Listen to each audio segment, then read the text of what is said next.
लेकिन अभी एक भैया थे बोले कि दी आपका जो जो गाना वायरल है आप सुना नहीं रही हैं। तो अभी दरभंगा में हम आए थे कार्यक्रम करने, पवन सिंह जी का एक बड़ा एकदम इंटरनेशनल माइनर में इंटरनेशनल सॉन्ग कौन सा है भैया? पवन सिंह का इंटरनेशनल। हाँ ये लागत है ना। हाँ इन्हीं खातिर आपके लिए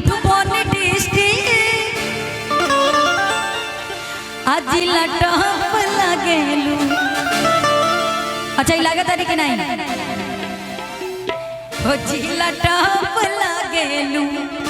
अब बाकी अरे कमरिया और थोड़ा झटका दो भाई। विद्यानंद जी भाई थोड़ा अपना विद्या जगाओ। अरे कमरिया कमरिया कमरिया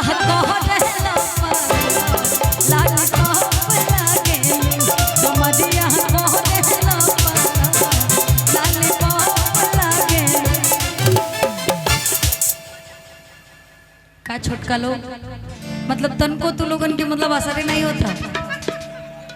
थोड़ा डांस वांस करना आता है कि नहीं आप लोग को? छूट है बस, खाली बांस नहीं खुलना चाहिए, नहीं पता चलेगा हमरो गायकी बंद हो जाएगा। आप लोग वहाँ डांस कर सकते हैं। इस गाने पे फुल एंजॉय आप लोग कर लीजिए। चले पक्का 1 2 3 4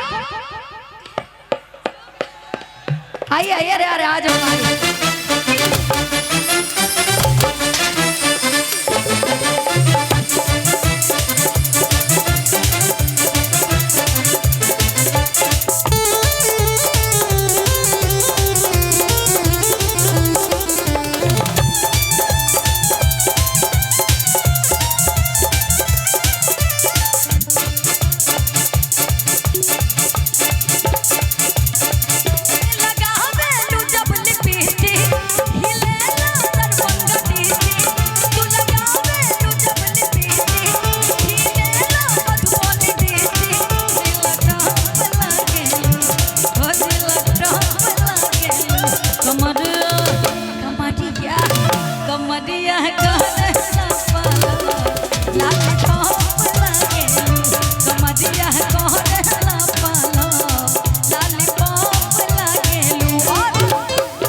कमर लचकाई ता कमर लचकाई ता दिल्ली सरकार ही लेला कमर लचकाई ता दिल्ली सरकार ही लेला चली रही ता करो बाजार ही लेला मारी ठुमका ता यूपी बिहार ही लेला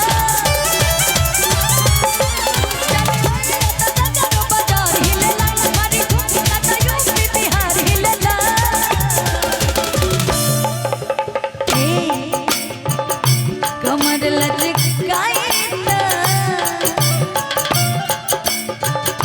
कमर लचकाई ता दिल सरकार ही लेला कमर लचकाई ता दिल सरकार ही लेला कमर लचकाई ता दिल सरकार ही लेला कमर लचकाई ता दिल सरकार ही लेला कमर लचकाई ता दिल सरकार ही लेला कमर लचकाई ता दिल सरकार ही लेला।